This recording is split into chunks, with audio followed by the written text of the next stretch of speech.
Una vez que se encuentran admitidos todos los participantes y ya ha iniciado la grabación, muy buenas tardes a todas y a todos. Les damos la cordial bienvenida al programa de formación continua, garantías jurisdiccionales y en motivación y razonamiento judicial, en el que se encuentran participando juezas, jueces, fiscales, defensores públicos, secretarios y ayudantes judiciales.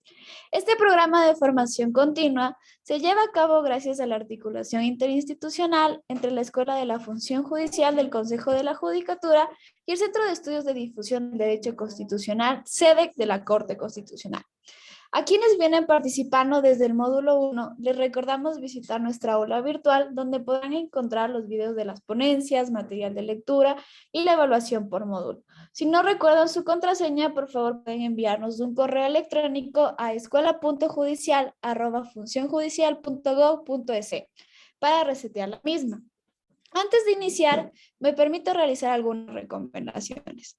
Cada participante debe ingresar a la plataforma Zoom con su nombre y apellido. Por favor, no usar sobrenombres. Con la finalidad de registrar la asistencia, en la sección del chat van a poder encontrar el link de registro al presente despliegue académico. Por favor, deben hacer clic y completar correctamente los datos solicitados. Les recordamos a todos que este es el único medio con el que pueden verificar su asistencia al presente evento. Es importante mantener las cámaras encendidas, ya que esto se considerará para la entrega del certificado. Los micrófonos, por favor, solicitamos que se encuentren en silencio para evitar interferencias. Para la sección de las preguntas, se las debe plantear únicamente por escrito. Por favor, pueden enviar sus preguntas al siguiente correo electrónico: ana.chaves@cce.gov.es. Les recordamos que sus preguntas serán respondidas al finalizar la ponencia por parte de nuestra expositora y se enviará al chat al correo electrónico para el fin de que nos puedan remitir sus preguntas. Para iniciar con la actividad académica, damos la cordial bienvenida a la doctora Carolina Dorado Bravo. Ella es abogada por la Universidad de Cauca, Colombia, es magíster en Derecho Constitucional por la Universidad Andina Simón Bolívar, es candidata a doctora por la Universidad de Buenos Aires, Argentina, y ha sido docente universitaria, asesora de vocalía en el Consejo de la Judicatura y actualmente se desempeña como asesora de despacho en la Corte Constitucional del Ecuador. A continuación, cedo la palabra a la doctora Carolina Dorado, quien esta tarde abordará una temática muy importante referente a las medidas cautelares constitucionales. Específicamente, nos explicará qué debe y qué no debe contener una resolución de medidas cautelares y se analizará su estructura, motivación y los casos de improcedencia dentro del programa de formación continua, garantías jurisdiccionales y en motivación y razonamiento judicial. Doctora, por favor, puede dar inicio con su ponencia. Muchas gracias, Diana. Buenas tardes con todos y con todas. Lo primero, agradecer tanto a la Escuela de la Función Judicial del Consejo de la Judicatura como al SEDEC de la Corte Constitucional por esta invitación. Me siento realmente muy agradecida por poder estar en este espacio y por poder compartir algunas de las cosas que hace la Corte Constitucional. Voy a compartir pantalla. ¿Me podrían confirmar si pueden visualizar la Sí, pantalla? sí Ya, podemos ver tus diapositivas. ya, muchísimas gracias. Bueno, un momento.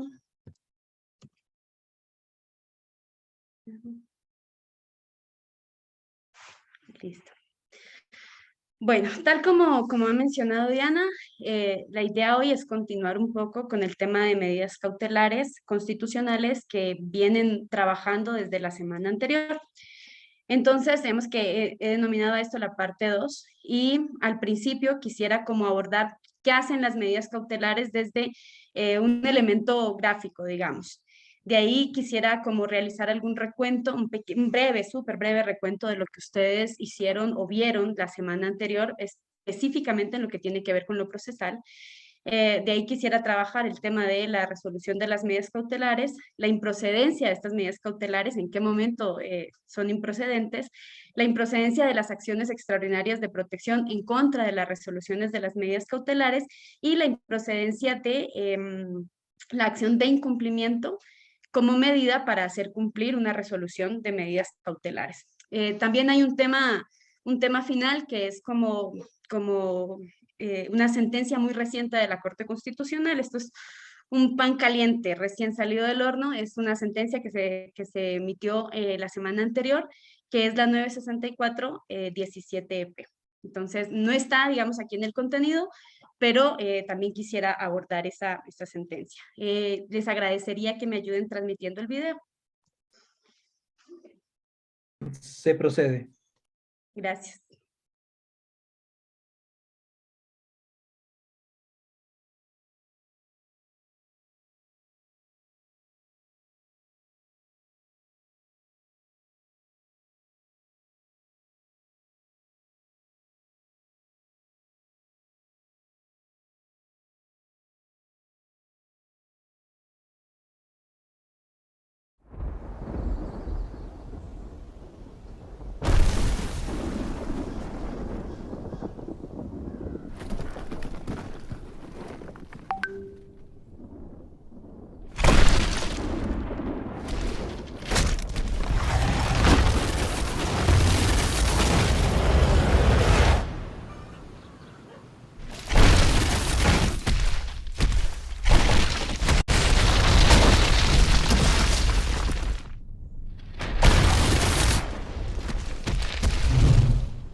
Muchas gracias.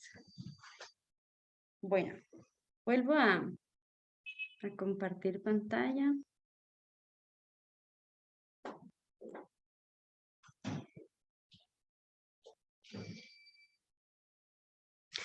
Bueno, digamos que este video me lo facilitó un compañero del trabajo, precisamente, y me parece un video muy explicativo, o por lo menos que gráficamente representa cuál es la medida cautelar en el sistema constitucional. Claramente el hombrecito de piedra es el que un poco interviene para que no haya esta vulneración de este castillo que está en el litoral. Así funcionan las medidas cautelares. Las medidas cautelares un poco previenen, un poco no, digamos, su naturaleza, está en su esencia jurídica, prevenir la vulneración de un derecho constitucional, evitar la vulneración de un derecho constitucional. Ahora, si es que es una violación actual, es decir, que se está dando de manera continuada, su función será cesar la vulneración. Ahora bien, cuando la medida cautelar, cuando ya se produce el daño, la medida cautelar ya no tiene, o sea, cuando el daño es consumado, la medida cautelar ya no tiene ningún sentido, ¿sí? Por eso es que al final el hombrecito, porque con su rabito acabó de pateó el castillo, el hombrecito de piedra se retira, porque la medida cautelar, en ese sentido, o digamos, en esta línea, pierde su razón de ser. Debe retirarse, ¿sí? Porque ya no tiene sentido, ya no va a cumplir con su función. Lo que se necesita, si es que ya se vulneró el derecho constitucional, es otra garantía jurisdiccional, pero ya no la medida cautelar. Entonces, claro, digamos que el video nos muestra un poco eso. Ahora, si es que las condiciones que amenazan el derecho se mantienen, hay que mantener la medida cautelar, ¿sí? Un poco, esa es como la idea principal de ese video, y esa es un poco como la naturaleza de las medidas cautelares en principio. Ahora, ustedes como jueces o como servidores judiciales tienen la ruta de la medida cautelar trazada, digamos, en principio en la Constitución, viene dada a la luz por la Constitución, pero luego ustedes tienen la ruta trazada en la Ley Orgánica de Garantías Jurisdiccionales. Y en la Ley Orgánica de Garantías Jurisdiccionales vamos desde la finalidad de las medidas cautelares hasta perdón un momento. hasta la remisión de estas providencias a la Corte Constitucional, ¿sí? Entonces, en la Ley de Orgánica de Garantías Jurisdiccionales encontramos los requisitos, los efectos jurídicos, las características, por ejemplo, de la gravedad, de la inminencia, ¿sí? Entonces, no quisiera, digamos, retomar o adentrarme en eso, pero sí quisiera que sepan que toda la ruta de las medidas cautelares la tenemos en la Ley Orgánica de Garantías Jurisdiccionales. Esto un poco para recordar lo que trabajaron la semana anterior. Digamos, las medidas cautelares autónomas, porque recuerden que habíamos visto que hay dos, las autónomas y las conjuntas. Las medidas cautelares que se presentan de manera autónoma tienen su sentido de ser ante la amenaza de la vulneración a un derecho constitucional. Luego, están dedicadas a evitar esa vulneración. El otro momento, digamos, es la violación actual, lo que les comentaba al principio, es decir, que haya una violación continuada, que esta violación se está dando, no es una violación consumada. Entonces, ahí tenemos las medidas cautelares en conjunto con una garantía jurisdiccional de conocimiento. Entonces, aquí las medidas cautelares fungen para cesar la violación y la garantía de conocimiento funge para reparar la vulneración. Y finalmente podríamos tener como un tercer escenario, que es el de la violación consumada.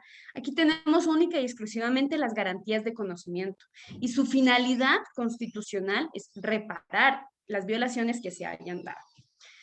Esto también es un poco como de recordar lo de la semana anterior, y es las medidas cautelares en conjunto. Las medidas cautelares en conjunto con garantía de conocimiento, inicia con la demanda de solicitud. Es importantísimo que en la primera providencia se diga si es que se conceden o si se niegan estas medidas cautelares, ¿sí? Nos ha pasado en la Corte que muchas veces recibimos procesos en los que estamos revisando el expediente completo y encontramos que, por ejemplo, en la primera providencia no se dice nada de las medidas cautelares, aun cuando sí se han solicitado, ¿vale? De ahí, bueno, hecha la providencia, la primera providencia, viene el proceso en el marco de las medidas cautelares, finalmente la sentencia y la ejecución.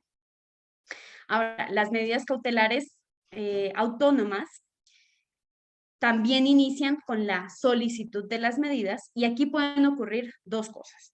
Una, que se otorga la medida, u otra, que la medida se niega. Entonces, miremos qué pasa en el caso de que se otorguen las medidas. Las medidas, una vez que se otorgan, lo siguiente que puede ocurrir es que el destinatario, que está obligado a cumplir con la medida cautelar, decida solicitar la revocatoria de la medida cautelar. Si es que la revocatoria se niega, cabe apelación de la negativa de la revocatoria. Aquí lo que puede ocurrir, digamos, el proceso principal es que estamos en el marco de la ejecución, supervisión y terminación de la medida cautelar que se ha otorgado. Ahora podemos tener, bueno, les decía, se niega la revocatoria y allí puede caber la apelación de la negativa. Ahí se tomará una decisión, digamos, que se acepte el recurso de apelación, que se niegue el recurso de apelación, y esto estará dentro del marco de la ejecución, supervisión y terminación de la solicitud de medidas cautelares. Ahora, el otro escenario que puede ocurrir es que se nieguen las medidas cautelares. Si se niegan las medidas cautelares, simplemente pasamos a un estado de medida no otorgada. Si otorgadas las medidas cautelares, se pide revocatoria y se acepta esta revocatoria, estaríamos también en un escenario de medidas cautelares no otorgadas, ¿vale? Ya se habrían suspendido. Ahora, si es que se otorgan las medidas cautelares y estamos en la parte de apelación y esa apelación se acepta, también terminamos en un estado de medidas cautelares no otorgadas. Esto solamente a manera de recuento. Hay un elemento importante, y es que las medidas cautelares tienen que ser un proceso expedito.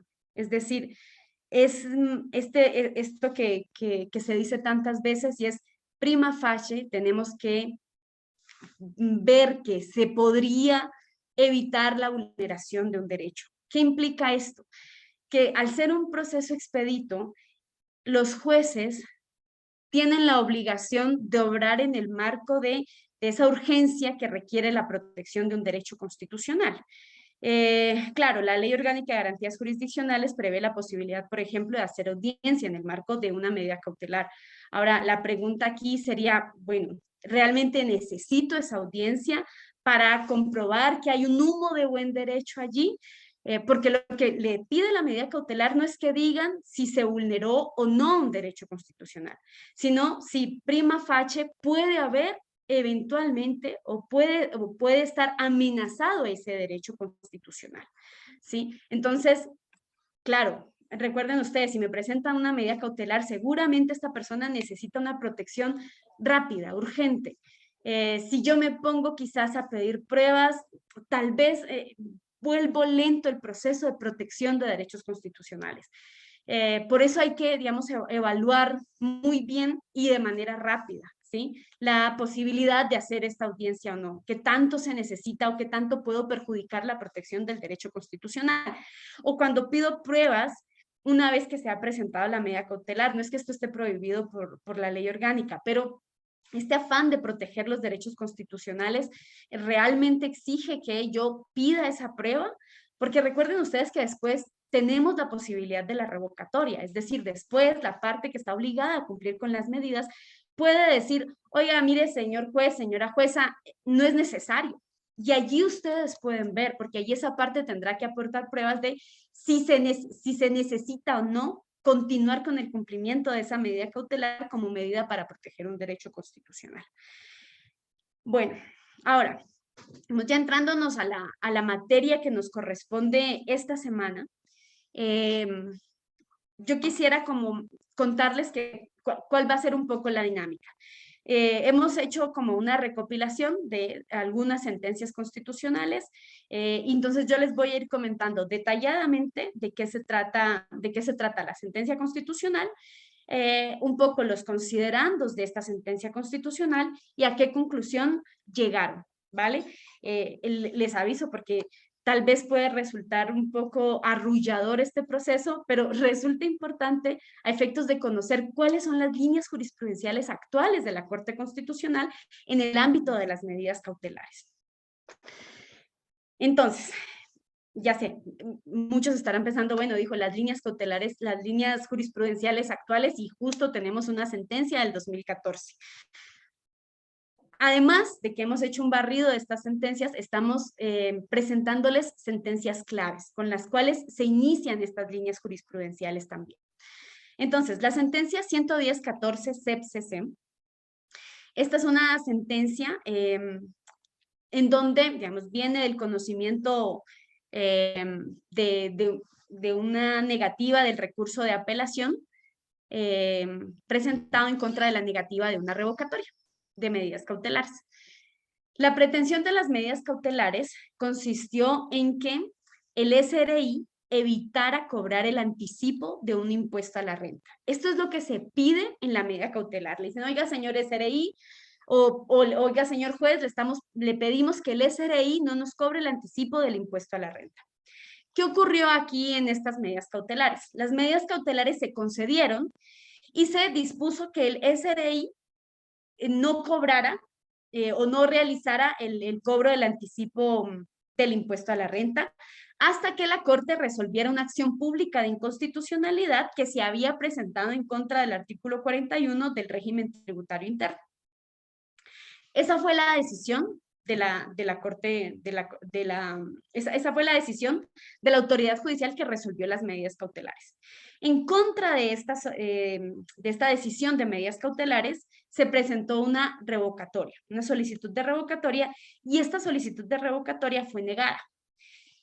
Se presentó una apelación y esta apelación también fue negada. Entonces recuerden este cuadrito, entonces decíamos, bueno, una vez que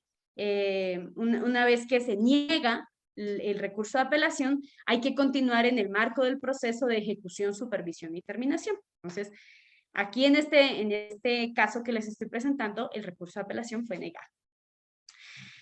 Como les contaba, pues la extraordinaria protección se presentó en contra del auto, que negó el recurso de apelación, que a su vez había negado la solicitud de revocatoria, bajo el argumento de que era una solicitud improcedente. ¿Cuáles fueron las consideraciones de la Corte? Digamos que hay una consideración inicial de la Corte, y es que el fin no justifica los medios. Acuérdense ustedes que les comenté que la decisión de las medidas cautelares fue, voy a suspender este cobro anticipado hasta que la Corte Constitucional resuelva la constitucionalidad de un artículo de la ley que les mencioné. Es decir, la medida cautelar estaba suspendiendo la aplicación de una norma. ¿Qué dice la Corte Constitucional? Es una medida cautelar cuyo objeto es el amparo de los derechos constitucionales con el objeto de salvaguardar un derecho constitucional determinado, no podrá provocar bajo ningún supuesto la vulneración de otros derechos constitucionales. Es decir, señores jueces y señoras jueces, cuando ustedes están en el marco del conocimiento de una medida cautelar donde les están pidiendo que suspendan la aplicación de una norma, no corresponde, o sea, es una solicitud que no corresponde a través de una medida cautelar. ¿Qué considera la Corte? La Corte Constitucional dice, bueno, con base en el principio pro legislatore, las normas se presumen constitucionales, ¿sí? Y por ende, no pueden ser inaplicadas salvo que la Corte Constitucional determine lo contrario. Que recuerden que nosotros contamos con un control constitucional concentrado y es la Corte Constitucional la que resuelve sobre la constitucionalidad o no y en consecuencia sobre la aplicabilidad o no de las normas. Ahora, no procede. Un momentico, por favor.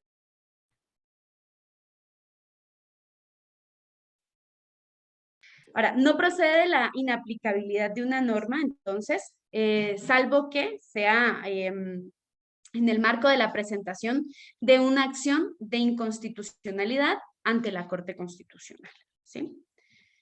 Y allí, de ninguna manera, en el marco de una medida cautelar, se podría inaplicar una norma del ordenamiento jurídico.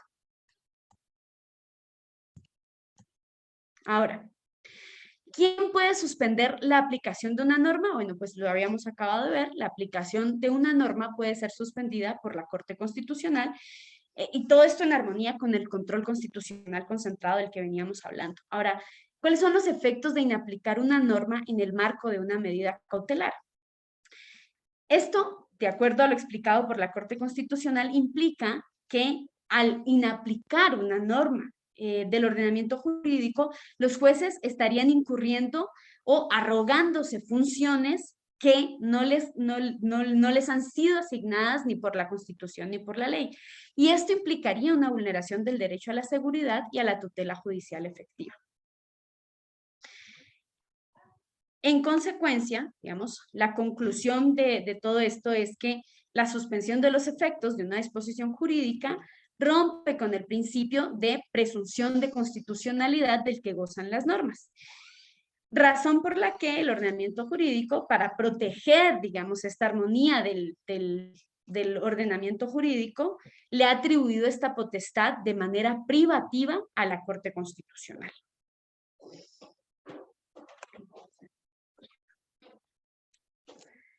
Bueno. Otro elemento, otro momento, otro escenario en el cual las medidas cautelares resultan improcedentes es en contra de decisiones judiciales. Ahí sí tenemos una sentencia un poco más actualizada, que es la 951-16-EP del 2021. ¿Cómo surge esto? Este se da en el marco de un proceso de medidas cautelares autónomas. Y lo que ocurre es que el SENA emite una resolución que le prohíbe a una persona importar, comercializar, distribuir, vender y publicitar unos bolígrafos que eran muy parecidos a los de tapa Big Cristal, que son marca tridimensional. Y esta prohibición está establecida para todo el territorio ecuatoriano, es decir, en ninguna parte del territorio ecuatoriano podría comenzar a vender o distribuir estos bolígrafos. ¿Cuál fue la pretensión de las medidas cautelares? La pretensión de las medidas cautelares fue suspender cualquier acto que le permita al SENAE restringir este derecho de propiedad sobre estos bolígrafos y que les permitieran la venta libre y sin condicionamientos de estos bolígrafos en todo el territorio nacional, por lo menos mientras no exista una sentencia ejecutoriada que disponga lo contrario. ¿Qué pasó con las medidas cautelares en este proceso? Estas medidas se otorgaron el 6 de abril del 2011. El SENAE presentó la revocatoria y esta revocatoria fue negada. Y también presentaron el recurso de apelación en contra de esta negativa y esta apelación fue desechada, fue negada también. Entonces se presentó la extraordinaria de protección en contra de la decisión de la Corte Provincial que declaró improcedente el recurso de apelación de la revocatoria. ¿Qué consideró la Corte en esta sentencia?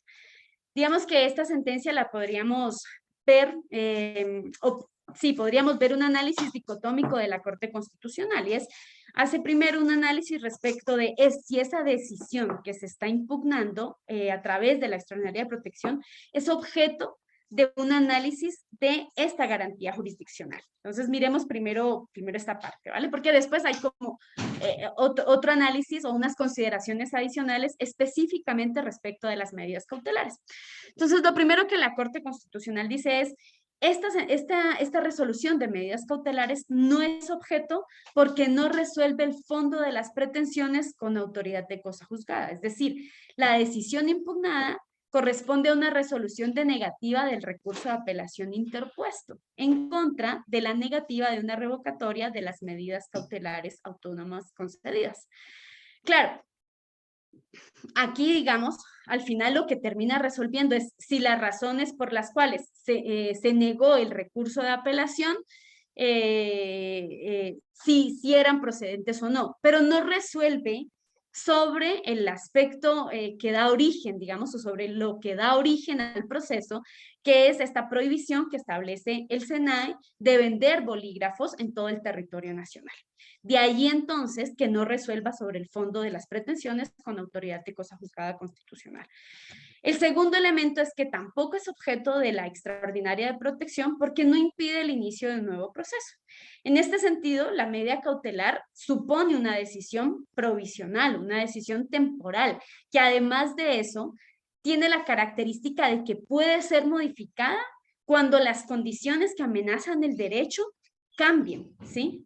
O siendo, digamos, supongamos en el marco de una acción de protección, cuando se resuelva sobre la acción de protección, cuando el proceso principal concluya. Además de que el destinatario, obligado a cumplir con las medidas cautelares, puede solicitar su revocatoria. De ahí entonces que no impida el inicio de un nuevo proceso. Y el último parámetro que revisa la Corte para determinar si es que esta decisión es objeto o no de la extraordinaria de protección es si causa un gravamen irreparable. Y aquí se hace un análisis del caso en particular, digamos que ya los conceptos no son tan generales, que se puedan aplicar a una diversidad de situaciones, sino que aterriza sobre el caso en concreto, y lo que dice es que el accionante tiene otros mecanismos viables para cumplir con su pretensión. Esto es la petición de revocatoria de medidas cautelares, procede cuando se demuestra que se evitó o interrumpió la violación de un derecho o que el pedido no tenía fundamento. Entonces, al verificarse, digamos, las condiciones previstas en el artículo 35, de la ley orgánica se podría haber verificado el tema de la petición de la revocatoria. Entonces, claro, allí no causa un gravamen irreparable porque tiene otra vía para digamos, subsanar la vulneración de algún derecho constitucional que se hubiese dado. Ahora sí, la Corte Constitucional realiza unas consideraciones específicas sobre las medidas cautelares. Y en primer lugar, la Corte reitera los requisitos de las medidas para la procedencia de las medidas cautelares. Y esto también, digamos, de esto también se conversó la semana pasada y es un poco para, digamos, evidenciar que la Corte ha sido constante en estos requisitos, ¿sí? ¿Cuándo procede la medida cautelar? Cuando hay peligro en la demora y hay verosimilitud fundada en la pretensión, lo que hablábamos hace un momento, ¿sí? Tengo que ponerme a pedir prueba, tengo que ponerme a hacer audiencia, cuando de lo que me presentan puedo ver que probablemente podría vulnerarse un derecho constitucional o se está vulnerando de manera actual un derecho constitucional, ¿sí? Recuerden que lo que se necesita es una protección urgente, rápida, pronta. La idea no es demorarme porque no es un proceso de conocimiento, ¿sí? No caben contra la ejecución de órdenes judiciales. La Corte Constitucional ya ha manifestado que la norma prohíbe las medidas cautelares constitucionales cuando se dirigen contra la ejecución de órdenes judiciales. De ahí que el artículo 27 de la Ley Orgánica de Garantías Jurisdiccionales debe ser observado tanto al momento de resolver sobre la medida cautelar como al momento de resolver sobre la revocatoria, sobre la solicitud de revocatoria de medida cautelar. Pero la idea central de esto es las medidas cautelares no caben contra la ejecución de órdenes judiciales, ¿sí? Si ustedes tienen eso en sus despachos, ahí hay que prender un bombillo rojo, hay que mirar, ¿sí? Porque en ese caso no procede. Y lo otro es que el recurso de apelación, recuerden esto también, solo procede cuando se haya negado el recurso de revocatoria. Este es el análisis que hace la sentencia de la Corte Constitucional en el que resuelve que las medidas cautelares no proceden o son improcedentes contra decisiones judiciales. También hay otro momento en el que resulta otro escenario de improcedencia de las medidas cautelares. Y esto es cuando existan otras vías administrativas u ordinarias. Les pido un minuto, por favor.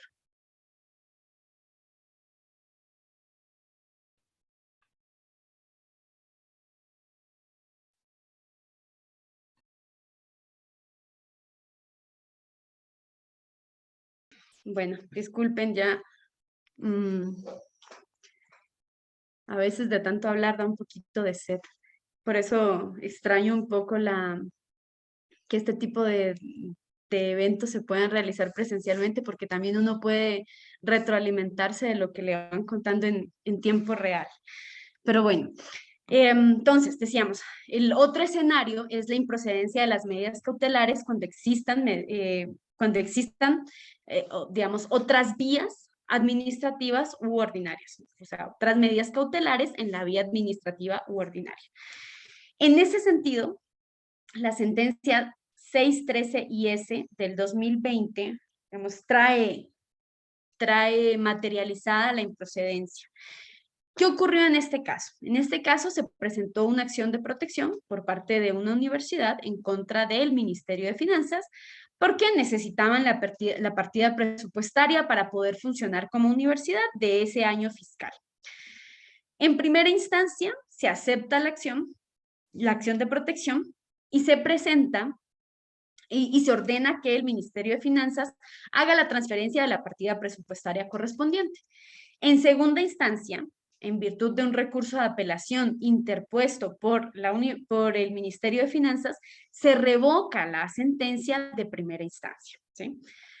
En este contexto, el rector de la mencionada universidad presenta una acción de medidas cautelares autónomas y solicita que se haga la transferencia de la cantidad que debe ser asignada a esta universidad. En el marco de las medidas cautelares, se ordena la transferencia por parte del Ministerio de Finanzas a la universidad y claramente el ministerio solicita la revocatoria de las medidas cautelares. La medida cautelar es revocada y la universidad apela y la Corte Provincial ordena que se cumpla con las medidas ordenadas inicialmente. Ahora, en virtud de un pedido del Ministerio de Finanzas, el proceso es enviado a la Corte Constitucional. La universidad, por su lado, presenta la demanda contencioso-administrativa en contra del Ministerio de Finanzas. Ahora, en ese contexto, digamos, habiendo presentado este proceso contencioso-administrativo, la universidad también viene en una acción de incumplimiento de sentencias y señala que no se ha cumplido con la resolución de las medidas cautelares que disponía que le asignen la partida presupuestaria para poder funcionar. ¿Qué dice la Corte? Bueno, acuérdense que en este caso lo que estamos viendo es que si la medida cautelar es improcedente cuando existen otras vías en lo ordinario o en lo administrativo que puedan proteger este derecho que se está planteando dentro de la medida cautelar o que puedan, digamos, evitar llegar a una vulneración de un derecho constitucional. Entonces, lo primero que hace la Corte Constitucional es revisar la medida cautelar y si es que ésta tiene como objeto la vulneración de un derecho. Porque acuérdense que hemos visto dos escenarios. La medida cautelar procede para evitar la vulneración, para hacer cesar la vulneración, pero no procede como un mecanismo que repare una violación ya consumada.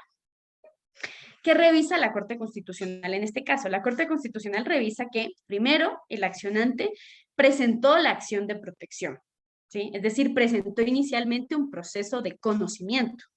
En un segundo momento, presentó la medida cautelar para el cumplimiento, para que se le transfiriera los recursos que necesitaba la universidad.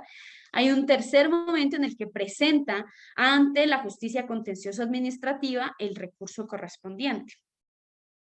Es decir, lo más probable en este caso, y tal como lo resuelve la Corte Constitucional, es que la intención aquí no era evitar o cesar la amenaza, sino que aquí el accionante consideraba que ya había habido una vulneración porque no se le habían transferido los recursos. De ahí que entonces se estaba ante un proceso de conocimiento. Ahora, en este punto, digamos, es súper importante evidenciar algo que ha mencionado la Corte y es que puede haber un ejercicio abusivo de las medidas cautelares, que puede haber un ejercicio abusivo del derecho, digamos, porque el accionante en este caso plantea procesos de conocimiento y plantea una medida cautelar. Es decir, estoy consciente de que me vulneraron mis derechos constitucionales, pero me voy por esta vía, por esta y por otra, y activo todo el aparato judicial por diferentes vías para que me dé respuesta a la misma pretensión. Y la pretensión no estaba relacionada en el marco de una medida cautelar, sino en el marco de una garantía de conocimiento. Y justamente esto es lo que le dice la Corte Constitucional. Le dice, el accionante además planteó una acción de incumplimiento de una medida cautelar cuando estaba en pleno litigio una acción en la justicia contencioso administrativa. A ver, el punto aquí no es solamente porque esto es importante porque tampoco puedo coger la medida cautelar y negarla cada vez que yo diga, ay, es que estaba este recurso, es que estaba este recurso, es que no sé qué. No, porque acuérdense que ustedes tienen en su despacho la protección de derechos constitucionales, ¿sí? Entonces esto es súper importante.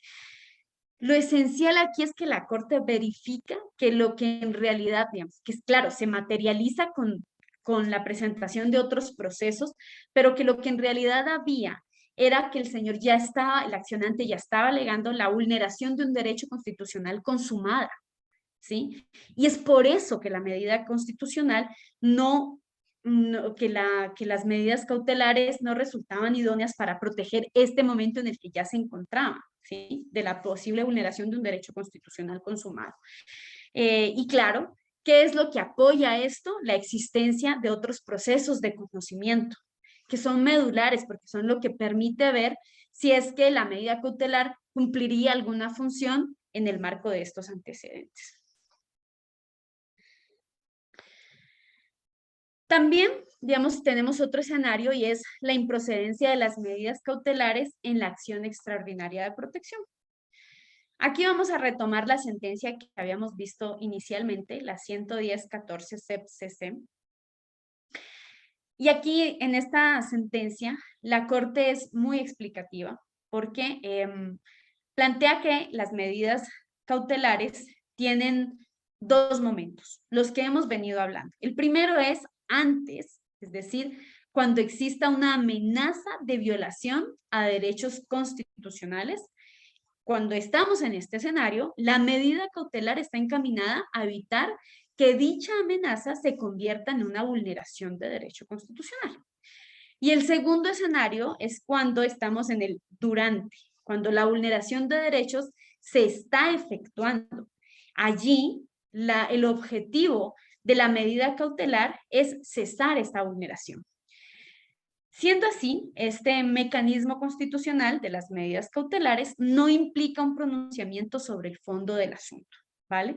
Esto también es importante recordarlo porque luego vamos a ver, digamos, o bueno, como ya veníamos viendo, no es una acción, no es una resolución que constituya un auto definitivo en el marco de lo que ha dicho la jurisprudencia constitucional. Y al no ser una decisión de carácter definitivo, no puede ser objeto de una extraordinaria protección. ¿Hay algunas excepciones a esta regla? Sí, hay excepciones y las vamos a ver un poquito más adelante. Además, ¿por qué tampoco procede una medida cautelar en el marco de una extraordinaria de protección?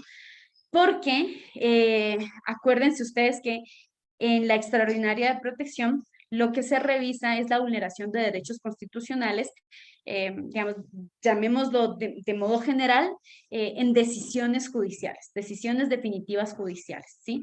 Entonces, no hay un efecto suspensivo respecto de estas decisiones judiciales, es decir, una vez que se presenta la extraordinaria de protección, no es que se suspende el cumplimiento de lo dispuesto en las sentencias de las judicaturas de instancia, ¿sí?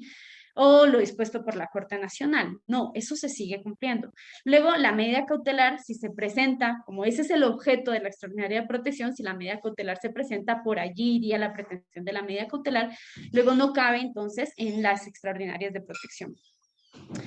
En principio, la acción de extraordinaria de protección no resuelve el fondo del asunto, en principio, porque seguramente ustedes ya saben que hay una sentencia en la que la Corte Constitucional dijo que tras cumplirse ciertos requisitos, se podría hacer un análisis de mérito de los casos que lleguen a la Corte. Entonces, como en principio no resuelve sobre el fondo del litigio, sino que lo que busca es determinar si han existido vulneraciones a derechos constitucionales, en la consecución de la sentencia que está siendo impugnada, entonces no procede la medida cautelar, ¿vale? Ahora, el otro escenario es la improcedencia de las acciones extraordinarias de protección en contra de resoluciones de medidas cautelares. Lo que vimos anteriormente es si una medida cautelar puede ser presentada a la par con una extraordinaria de protección y la Corte Constitucional ya ha dicho que no, que las medidas cautelares no van en la extraordinaria de protección. Aquí lo que estamos planteando es digamos, o lo que estamos planteando es la improcedencia de la extraordinaria de protección en contra de las resoluciones de medidas cautelares, es decir, si una vez que se resuelve una medida cautelar, las partes destinatarias de esta resolución podrían venir a la Corte en extraordinaria de protección. La sentencia que hemos utilizado como referencia para ejemplificar esto es la 1589-13-EP, pero también hay otras sentencias, está la 605-12-EP y la 612-21-EP. Perdón, no, es 612-17-EP. Ahora, las medidas cautelares, digamos, ¿en qué contexto surge esta sentencia? También en el marco de unas medidas cautelares autónomas. Los antecedentes son que se presenta una acción de protección en contra de una resolución que niega el permiso provisional para realizar actividades mineras en la provincia del Oro. En la primera instancia se niega esta solicitud y en segunda instancia se acepta el recurso y se declara la nulidad de esta resolución que prohíbe desarrollar actividades mineras en esta provincia. Se presenta entonces una acción de medidas cautelares consistente en que la ARCOM cese los efectos de la suspensión de actividades hasta que se justifique la restricción de derechos. ¿Qué pasa con las medidas cautelares? Se concede la medida cautelar, se deja sin efecto la resolución y el permiso que se había concedido al accionante, el permiso de realizar actividades mineras. El accionante de la acción de protección, es decir, la otra parte, digamos, propone una acción de protección, presenta el recurso de revocatoria de estas medidas cautelares.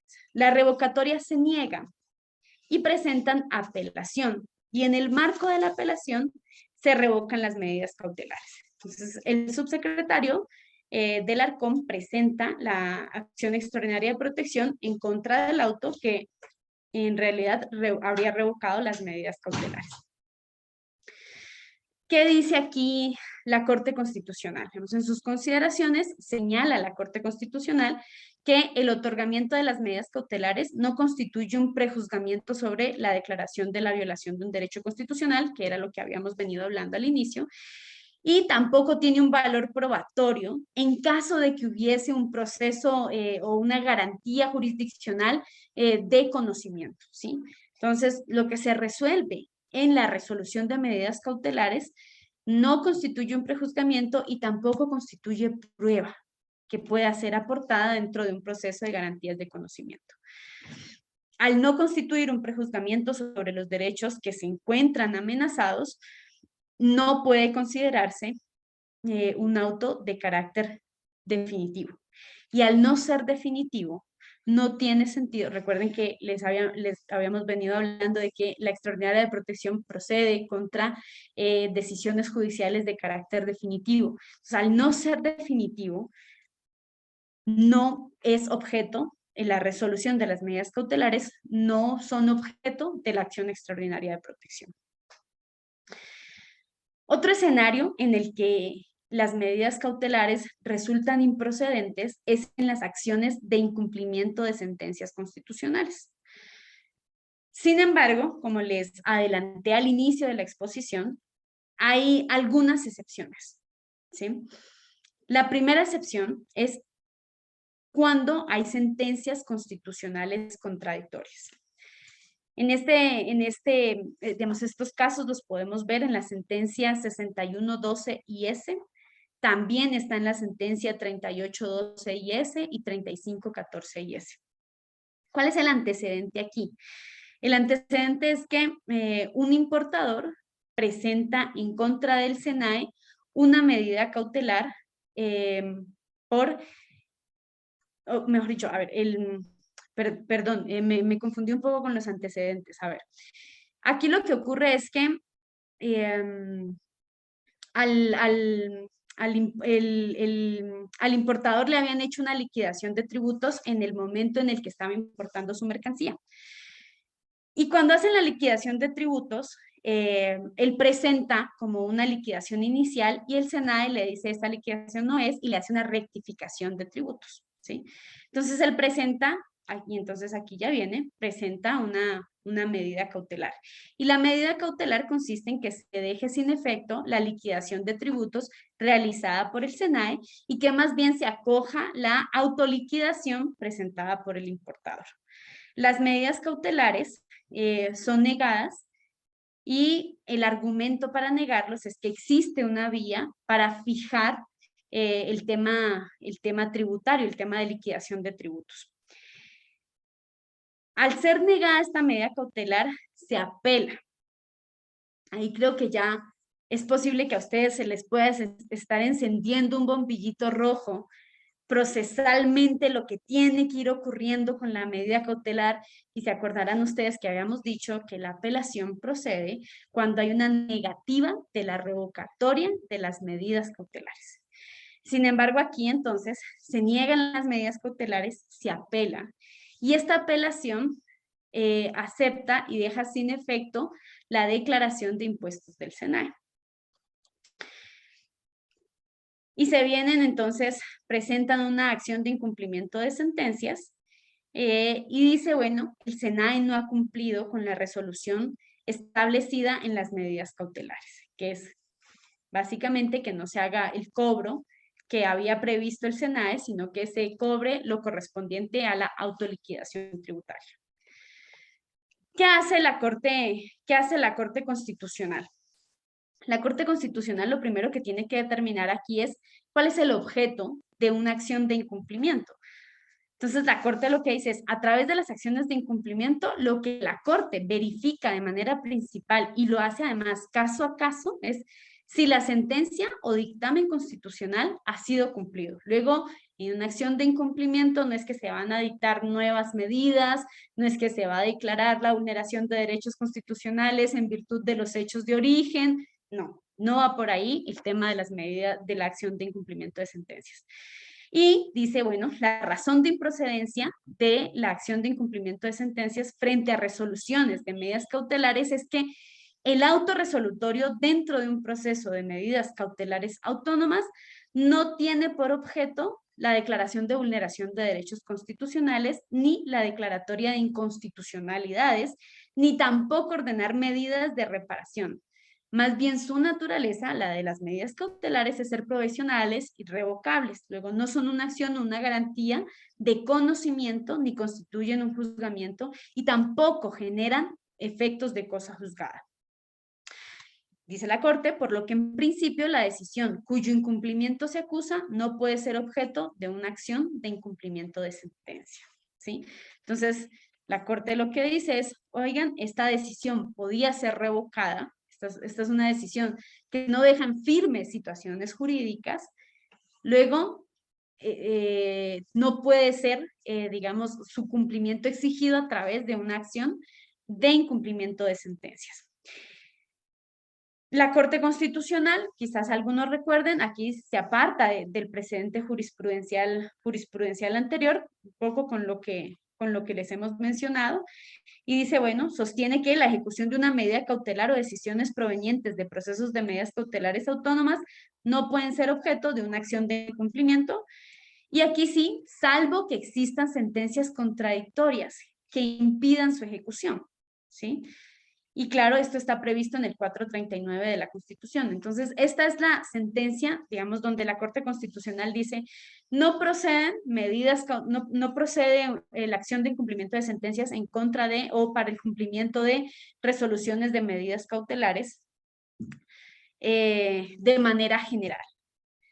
Sin embargo, si es que existen sentencias contradictorias que impidan su ejecución, allí sí podría la Corte entrar a conocer, porque este es un conflicto que en virtud del 436.9 de la Constitución le corresponde a la Corte Constitucional resolver.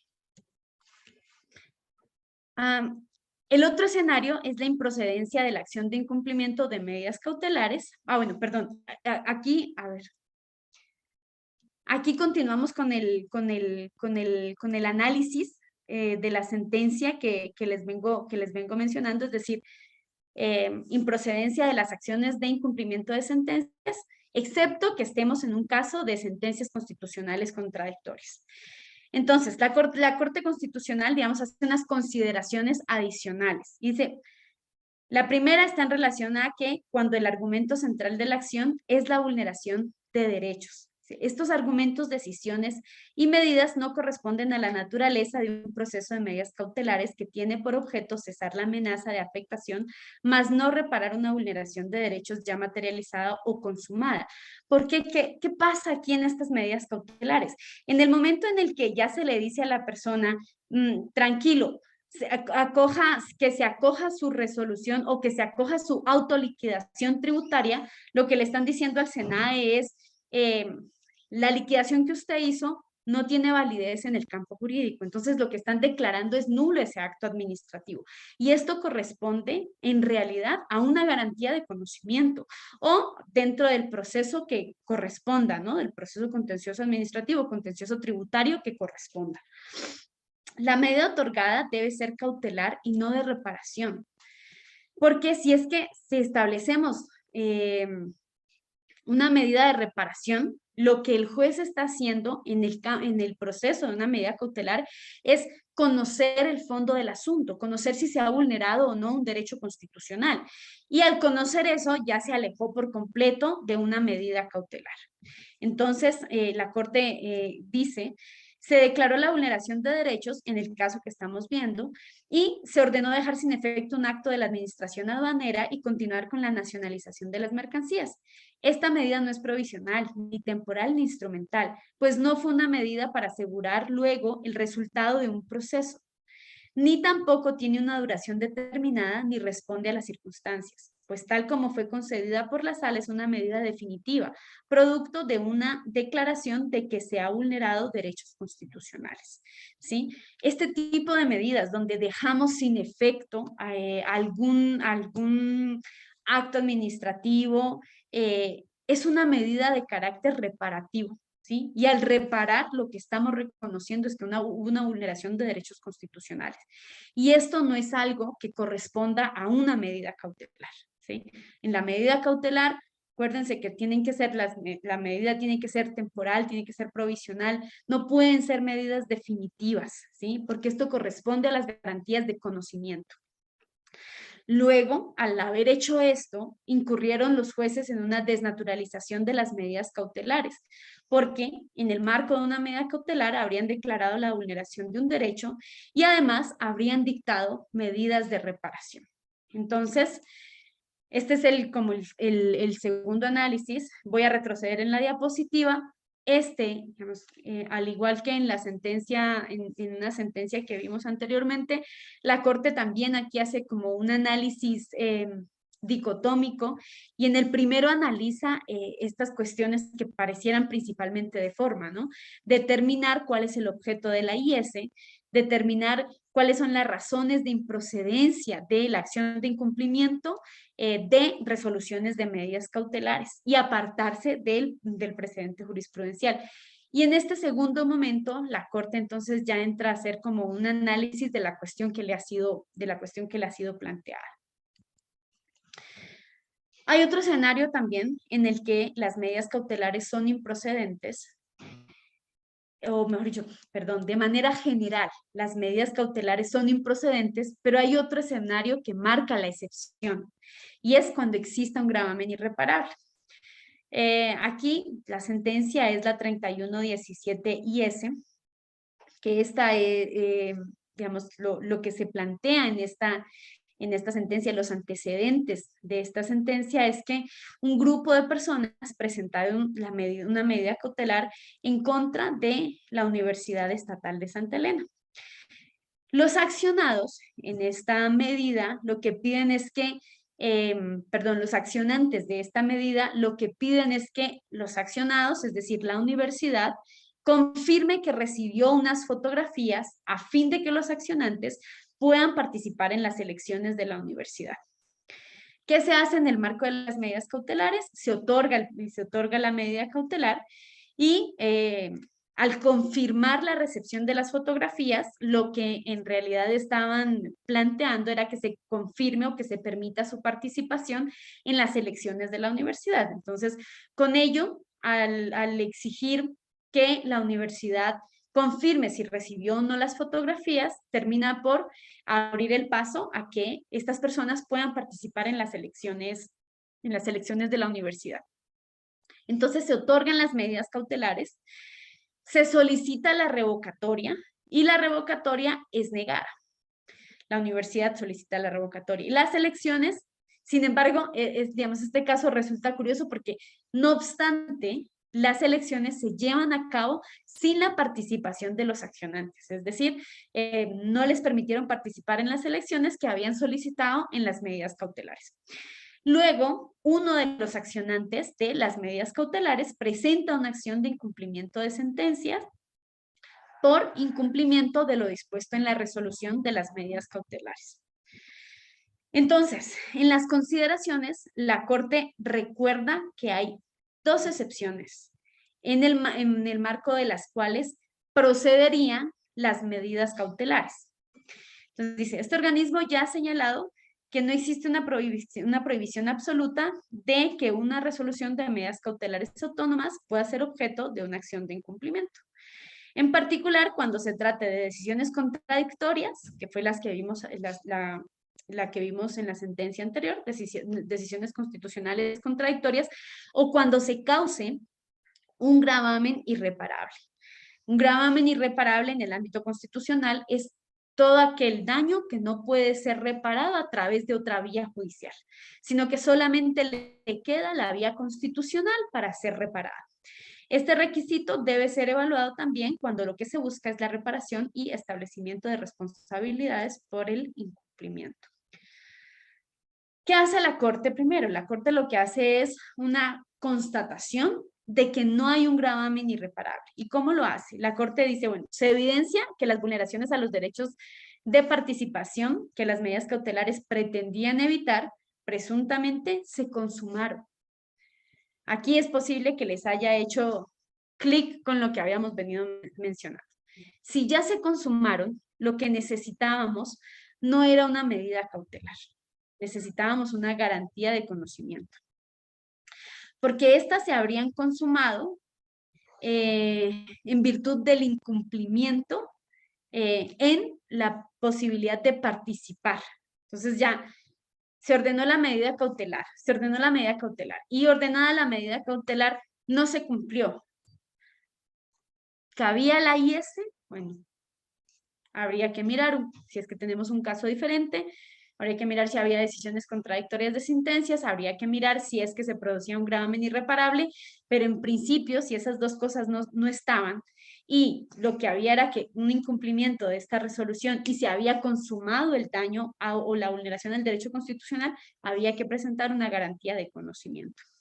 Entonces la Corte Constitucional les dice que esta medida cautelar pretendía evitar, esta garantía pretendía evitar presuntamente, se consumó producto del incumplimiento de las medidas cautelares.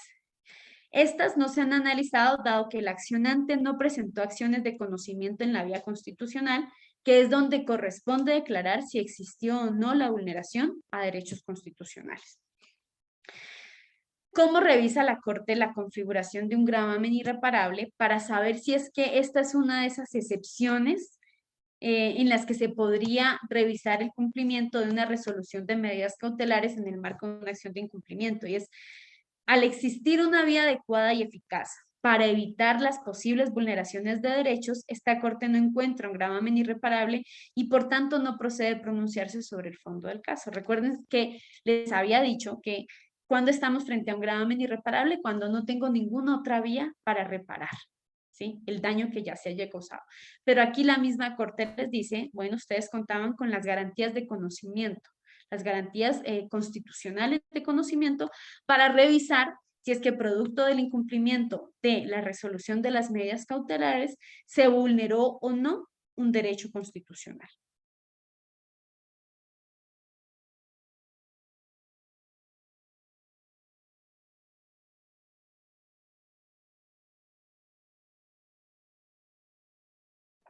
Bueno, ahora, digamos, les traía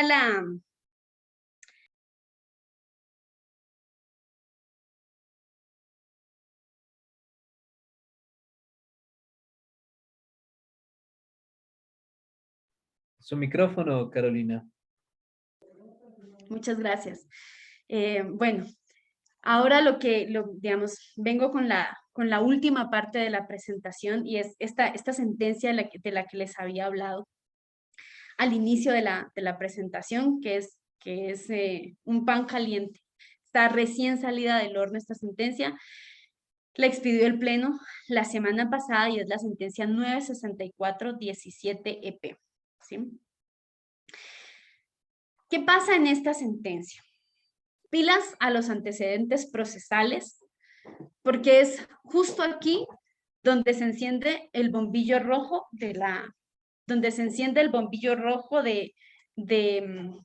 digamos, de lo procesal en el ámbito constitucional. El representante legal de una compañía presenta una petición de medidas cautelares en contra del SENAE. y lo que pide es que se suspenda un proceso coactivo que está siendo adelantado por el SENAE. ¿Qué ocurren en las medidas cautelares? Las medidas cautelares se conceden inicialmente, es decir, se suspende el proceso coactivo, ¿vale? El SENAE interpone la revocatoria de estas medidas cautelares y las medidas cautelares se revocan y se dejan sin efecto. Entonces, retomo. La petición de la medida cautelar es que se suspenda el proceso coactivo. En un primer momento se suspende este proceso coactivo, se presenta una revocatoria y se deja otra vez sin efecto la suspensión del proceso coactivo, ¿ya? La compañía, la que está, digamos, siendo coactivada, interpone un recurso de apelación y la unidad judicial da paso a este recurso de apelación. Recuerden que la apelación solamente cabe en contra de la negativa de la revocatoria. Esto toca hacer un ejercicio de los que comen carne son carnívoros. Hay que memorizarlo, ¿vale? Aquí las medidas fueron revocadas y aún así se concedió el recurso de apelación. Cuando el recurso de apelación llega a la Corte Provincial, esta convoca audiencia y ordena la suspensión del proceso coactivo, es decir, vuelven a la vida las medidas cautelares que habían sido dispuestas por la unidad judicial. Y dice, voy a suspender el proceso coactivo hasta que el Tribunal de Justicia de la Comunidad Andina me resuelva sobre una consulta de interpretación de una decisión en particular. El SENAE solicita aclaración y ampliación de esta decisión y es negado. Estas dos últimas decisiones son las que vienen en extraordinaria de protección, es decir, la decisión en virtud de la cual la Corte Provincial remite la consulta al Tribunal de Justicia de la CAN y el auto por medio del cual le niegan la aclaración y ampliación. Ahora,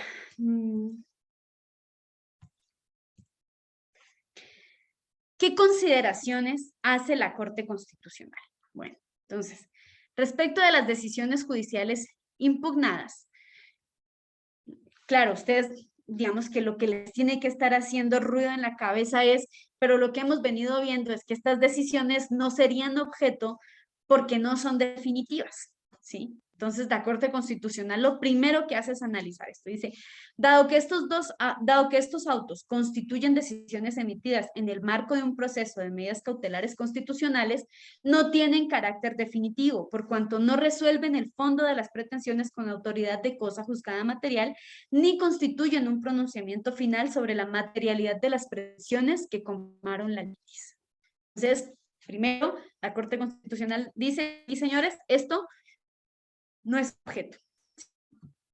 Ahora, la Corte acude a la sentencia 1534-14 y esta sentencia determina que aun cuando no se trate de una decisión definitiva, y es que esta tiene la potencialidad de generar un gravamen irreparable, puede ser objeto de la extraordinaria protección.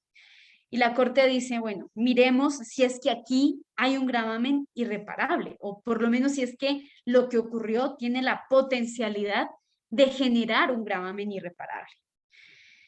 Entonces la Corte dice, el caso me presenta tres particularidades. La primera es que los autos impugnados se emitieron en una fase procesal existente, inexistente, es decir, en contra de un auto que resuelve sobre la apelación de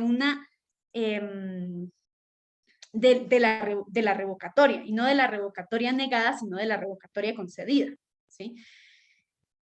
Esto es, entonces, digamos, los autos impugnados se emiten en una fase procesal inexistente. Primer elemento que detecta la Corte Constitucional, que es la apelación de una decisión que ordena la revocatoria de las medidas cautelares. Segundo elemento es la suspensión de un proceso coactivo que deja subsistentes las medidas constitucionales conferidas por la unidad judicial a pesar de haber sido previamente revocadas, porque recuerden que las revocan y luego viene el tema de la apelación. El proceso, y el tercer elemento es que el proceso ha permanecido en este estado hasta la actualidad, es decir, estas medidas cautelares que volvieron a la vida, que concedió la unidad judicial y volvieron a la vida por la suspensión de la Corte Provincial, se mantienen hasta la actualidad. Es decir, el proceso es del 2017 y estamos en el 2022, es decir, 5 años. La Corte entonces concluye que los autos impugnados prima facie tienen la posibilidad de causar un gravamen irreparable. Entonces, cumple la Corte Constitucional con la sentencia 1534-14P para digamos, analizar estas decisiones, aun cuando en principio no eran objeto, pero se vuelven objeto porque tienen la posibilidad de causar un gravamen irreparable. ¿Qué consideraciones hace la Corte Constitucional sobre la vulneración de derechos constitucionales? Bueno, lo primero es que la Corte pasa a analizar una vulneración del derecho a la seguridad jurídica. ¿Sí? Entonces, digamos, revisa el proceso y lo que dice es, aquí hay una posible vulneración del derecho a la seguridad jurídica. Y dice, si en el presente caso, primero, la unidad judicial, digamos, lo que va a analizar es, lo que les voy a leer ahorita es lo que la Corte va a analizar para confirmar o no esta posible vulneración al derecho a la seguridad jurídica. Entonces, primero, la unidad judicial debió conceder la apelación del auto que revocó las medidas cautelares constitucionales. Segundo, en el marco de la apelación a la revocatoria de medidas cautelares constitucionales, procedía que la sala de la Corte Provincial suspenda el proceso coactivo. Y tres, si tras recibir una respuesta por parte del Tribunal de la CAN, los jueces provinciales emitieron pronunciamiento alguno. ¿Sí? Estos son como los tres momentos. Entonces, respecto del primero, si se debió o no conceder la apelación del auto que revocó las medidas cautelares, lo primero que dice es, la revocatoria es la impugnación frente a la decisión que concede las medidas cautelares. Solo si se niega la revocatoria, procede la apelación. Solo si se niega la revocatoria, procede la apelación. Respecto del segundo elemento, que es que en el marco de la apelación a la revocatoria de medidas cautelares constitucionales, procedía o no que la Corte Provincial suspenda el proceso coactivo, la Corte Constitucional refiere que en el marco de un recurso inexistente, es decir, esta apelación, y en contravención expresa del artículo 35, se suspendió el proceso coactivo para elevarlo en consulta al Tribunal de la CAN.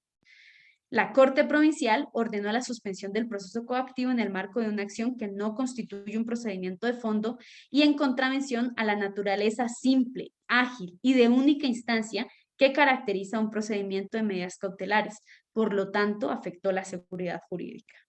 Y el último elemento, que es si la Corte Provincial respondió después de haber recibido una respuesta por parte del Tribunal de Justicia de la CAN, señala que la Corte Constitucional encuentra que el Tribunal de la CAN paradójicamente le dice a la Corte Provincial, esta consulta es improcedente porque el proceso de medidas cautelares es un proceso que tiene que ser ágil, expedito, porque es un proceso constitucional.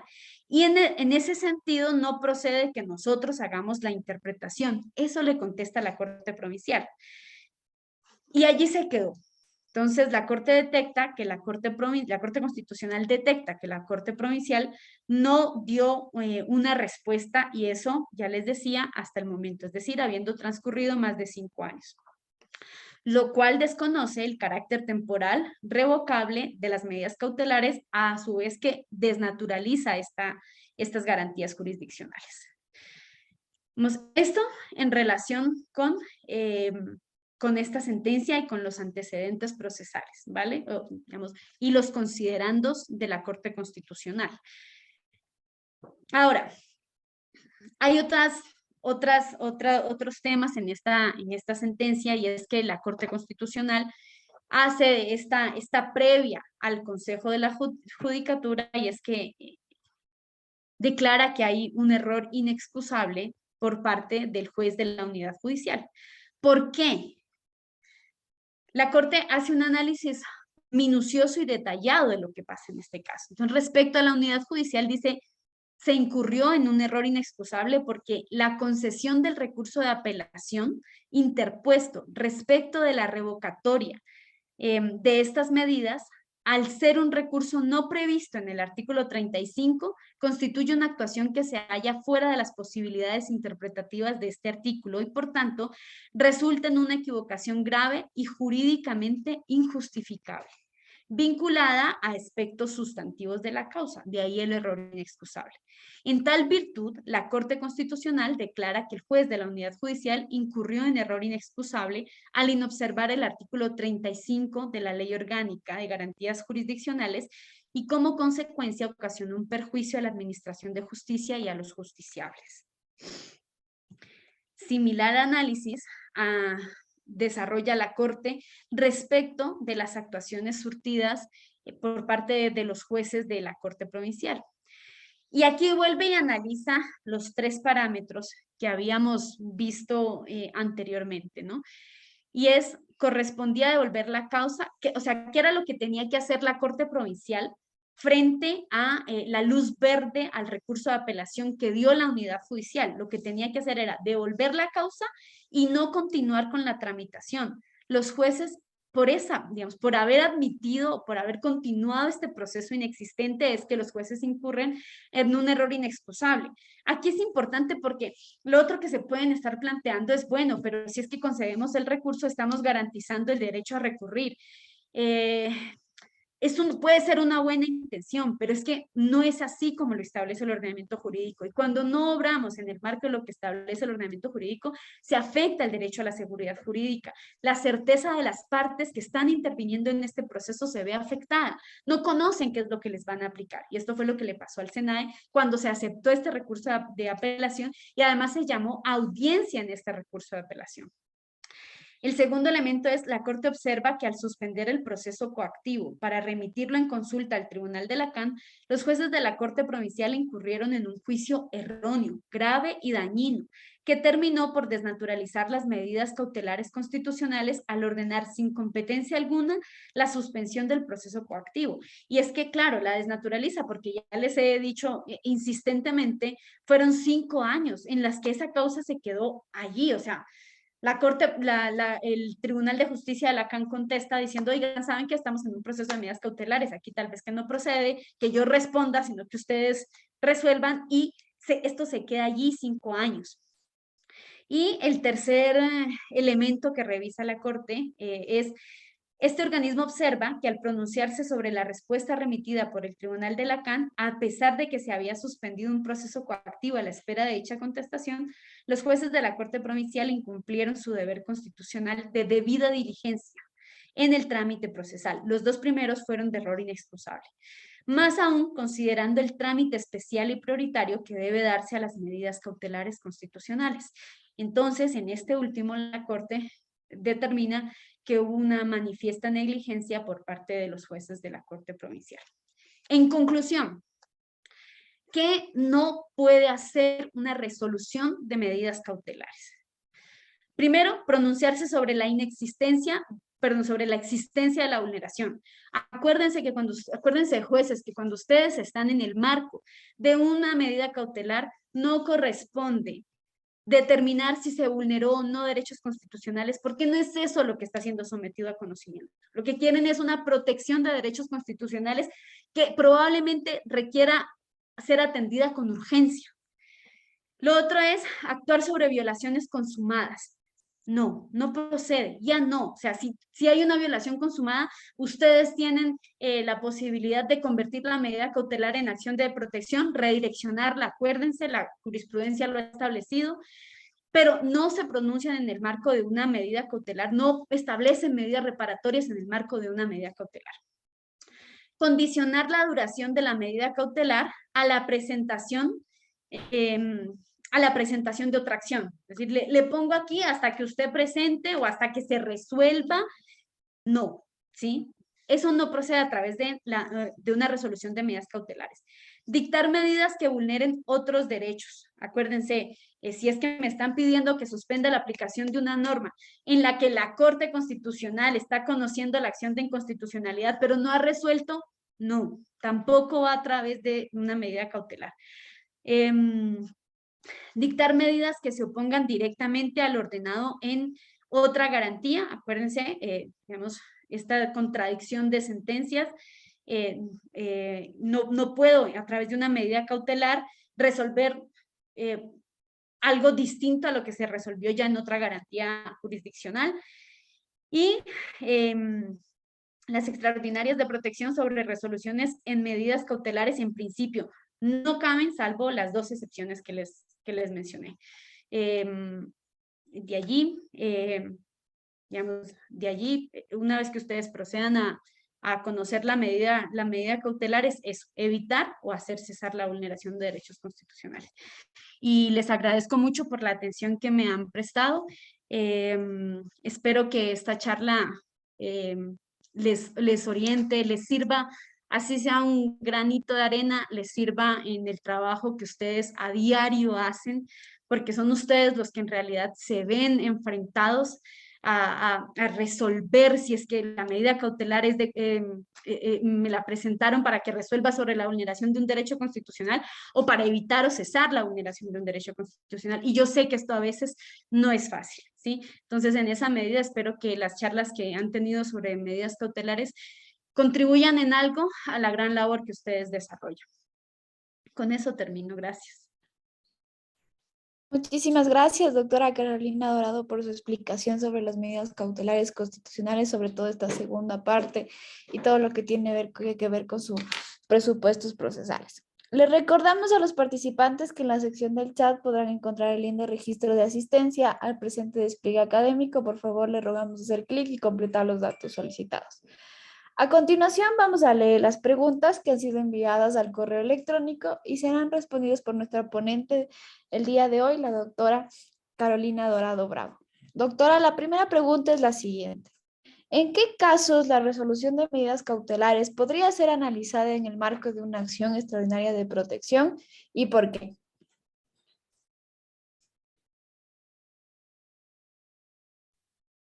Gracias, Diana. ¿En qué casos la resolución de medidas cautelares puede ser analizada en el marco de una extraordinaria de protección? Bueno, vemos que era un poco justo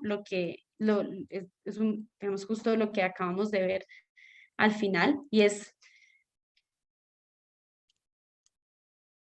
procede en el marco de acción, perdón, me dijiste acción de incumplimiento. Acción extraordinaria de protección. Ah, vale.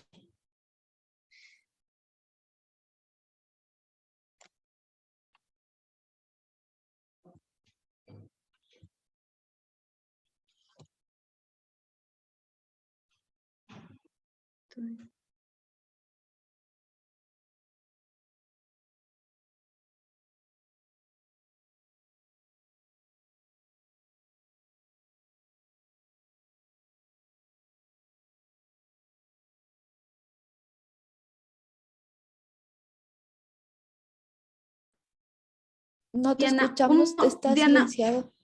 un momentico, Sí. dame un momentico, estoy teniendo problemas, un momentico, ¿vale?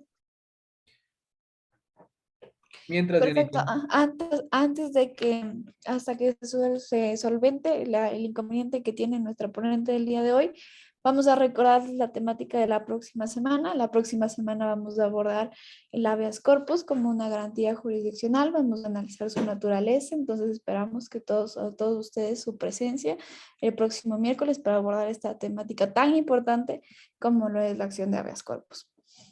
Doctora, ¿me comenta si ya se pudo resolver su inconveniente? Perfecto. Entonces, le vuelvo a repetir la pregunta. ¿En qué casos de la resolución de medidas cautelares podría ser analizada en el marco de una acción extraordinaria de protección y por qué?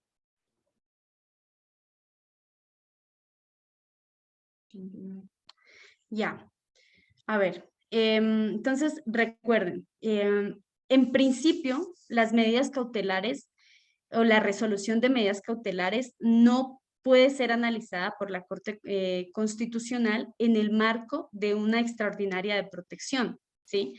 Porque recuerden ustedes que no se trata de decisiones definitivas, ¿sí? Sin embargo, en la sentencia, solo déjenme reviso el PowerPoint para confirmar bien el número de la sentencia. Es la 1534-14P. Allí se establece, digamos, cuando estamos frente a una decisión definitiva. Y como les comenté en la exposición, no estamos, digamos, por regla general, no estamos frente a una decisión definitiva cuando analizamos una resolución de medidas cautelares, salvo que estemos frente a un caso de gravamen irreparable, que es el caso de la sentencia 964-17P, ¿vale? ¿Por qué? Porque si estoy frente a un gravamen irreparable, lo que pasa es que no tengo otra vía para resolver el daño a este derecho constitucional, ¿sí? Entonces, por eso la Corte, y solo por eso la Corte entra. Entonces, la clave es el gravamen irreparable, ¿vale? Listo, Diana. Continuando con la acción extraordinaria de protección, la siguiente pregunta es, si no es posible plantear una acción extraordinaria de protección en una acción autónoma de medidas cautelares, ¿el juez debe inadmitirla o se debe remitir el expediente a la Corte Constitucional para que inadmita? No, perdona, repíteme la pregunta. Estoy con comprensión lenta hoy. No te preocupes, dice, si no es posible plantear una acción extraordinaria de protección en una acción autónoma de medidas cautelares, ¿el juez debe inadmitirla o debe remitir el expediente a la Corte Constitucional para que inadmita? A ver, una vez que se plantea la medida cautelar, una vez que se, a ver, hay varios escenarios, voy a intentar como procurar abarcarlos. Si es que yo presento la medida cautelar y resulta que ya se vulneró el derecho, el juez, en virtud de la jurisprudencia establecida por esta Corte, tiene la posibilidad de reconducir y decir, mire, lo que se pretende aquí es una acción de protección y resolver, ¿sí? O sea, decir, transformar esta medida cautelar que se presenta. Ahora, si es que se presenta la medida cautelar y esta medida cautelar se niega, esto no puede venir en extraordinaria de protección. O sea, puede venir, pero en principio, como ya les había dicho, digamos, salvo las dos excepciones que ya conversamos, si es que esas dos excepciones no se configuran, simplemente la medida cautelar a través de extraordinaria de protección no resulta, no se convierte en objeto de la extraordinaria de protección. Sí, espero haber, porque dame un minutico. Perfecto. Bueno, hasta que se resuelvan los inconvenientes, también queremos recordarles que pueden visitar las redes sociales del CEDEC, el Centro de Estudios de Difusión del Derecho Constitucional, donde podrán encontrar varias secciones. Tenemos una sección que CEDEC explica, donde abordamos temas muy importantes, por ejemplo, sobre los precedentes constitucionales. Ahí podrán encontrar videos referente al tema. Doctora. Dianita, gracias. A ver, creo que me han ayudado a entender un poco mejor la pregunta. En este sentido, claro, si el juez niega las medidas cautelares y allí le presentan la extraordinaria de protección, remita a la Corte. Remita a la Corte porque la Corte sería la encargada de zanjar, digamos, finalmente y de terminar con lo que sea que corresponda hacer, digamos, con lo que en derecho corresponda hacer, ¿sí? Eso, Dianita, gracias. Nosotros también agradecemos a la doctora Carolina Dorado por su ponencia del día de hoy y a todos ustedes por su participación. Nos permitimos recordarles que deben estar pendientes a su correo electrónico, medio por el cual le remitiremos toda la información relevante del presente curso. Les esperamos el próximo miércoles 6 de julio para poder seguir con la siguiente temática referente a la acción de habeas corpus y sus reglas generales. Para la Escuela de la Función Judicial es gratuito y contar con su participación en todos los despliegues gratuitos que ofrecemos para la comunidad jurídica del país. Como ya les había recordado, pueden visitarnos nuestras redes sociales, nos pueden encontrar en Facebook y Twitter a la Escuela Judicial como Escuela Judicial EC y también en las redes sociales del SEDEC, donde puedan encontrar información sobre temas de derecho constitucional. Gracias por su participación, que tengan un excelente resto de la tarde. Nos volveremos a encontrar el próximo miércoles 6 de julio para poder continuar con este programa de formación. Una excelente tarde para todos. Hasta luego.